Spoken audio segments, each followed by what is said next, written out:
pinapasok na pala siya ng tubig. Kaya ngayon, sira na siya, bumigay na.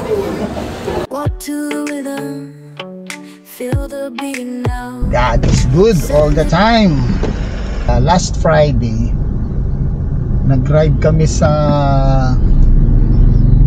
Pansol, Laguna. Dun sa Laguna Hot Spring Resort, yung original na hot spring. Nagsimula pa nung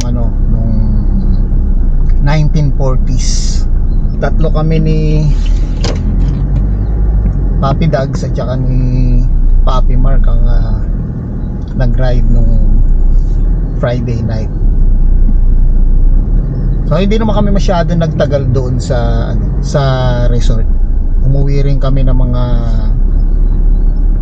bandang 1:30 ng madaling araw. Dapat mga hanggang 12 lang kami nun eh. Napasarap ang aming kwentuhan doon sa swimming pool na merong volcanic rock at saka volcanic sun. Basta galing sa vulkan. And then may mga maliliit na tilapia at ibang isda. Meron pang hito na hindi takot sa tao, kinukutkot yung paa mo, kinakain yung iyong mga kalyo. Siyempre nagkakatuwa, nagkakasiyahan. So ano ba ang tendency? Siyempre gusto mong kunan ng video yung mga isda sa ilalim. So ako naman ginamit ko yung aking Insta360 X2. Inilubog ko sa tubig kahit na wala siyang underwater case. Dati ko pa naman siyang ginagamit dyan Kaso nagtaka ako nung ilubog ko siya, may bumula. So hindi ko siya inintindi. Tuloy lang, nag-shutdown na siya. Pinasok na pala ng tubig. So hanggang ngayon hindi ko siya mabuksan. Siguro sa katagalan na rin, sa ilang taon kong ginagamit na halos araw-araw ko siyang gamit kahit saan, kumunat na yung mga rubber niya, or siguro baka may nakaangat na dahil bugbog siya sa biyahe, bilad sa araw. Hindi ko na may na-expect na gano'n. Nag-goodbye na siya. So siyempre nung gabing yon medyo nalungkot tayo kasi wala na tayong 360 na magagamit. Sabi nga nung isang kasama ko, di bale, okay lang yun, sulit naman na sa iyo, gamit na gamit, grabe. Sabi nga niya, yun yung totoong nasulit sa iyo ang isang bagay. Kasi talagang naluma, nasira siya sa kakagamit mo. Hindi siya nasira dahil nasira lang. Meron din akong 360 dun yung X2.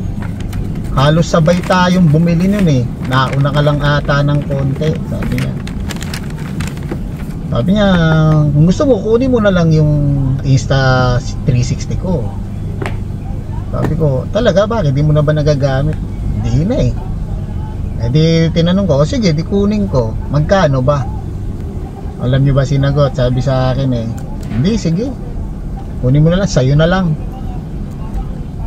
gamitin mo na lang para may magamit ka. Yun ang isa sa masarap na dun na blessing. Kasi nagpaplano na akong bumili ng Insta na bagong 360 na Insta360 na X, kahit yung X3 okay yung bagong X2 wala namang diferensya sa akin kung anong 360 yan basta meron lang mga gamit. Mahilig kasi ako mag-video for document lang, hindi naman kasi tayo talagang editor. Pag dinapuan tayo ng katamaran mag-edit, wala na, tago na lang yung video. Ang dami ko na nga na-imbak na video pati yung mga aerial, mahilig din ako dyan. Isa pa yung drone kong yun, Kaya nga sabi ko God is good all the time, kasi hindi na ako pinagastos eh. Yung drone ko ilang beses na rin siyang nag-crash. So naayos naman, kaya lang itong huli is malala na, talagang mas malaki na ang gagastos eh. And then ayaw na umandar kasi nga nalubog sa, mula nung mag-dive siya doon sa may ilog ng Lisap sa Mindoro, eh nagkaroon na siya ng maraming problema. Hindi ko pa alam kung anong problema nun sa drone ko. Biglang in-offer nung isang kaibigan ko yung kanyang DJI Air 2. Pero kaya lang talagang ang bait ng Diyos eh, hindi ako pinagastos. Kasi yung drone ko kinuha ko, tapos kinuha naman ng isang kaibigan ko, siya ang gumawa. Yung pala sensor, eh tamang-tama meron siyang extra sensor ng DJI Mini 2, nilagay niya, ayun, gumagana na ulit yung drone ko, nagagamit-gamit ko ngayon. So na-save ko yung 20,000. Dalawang beses na yung drone hindi ako napagastos, yung Insta360 hindi rin ako napagastos. So may mga blessing na dumarating.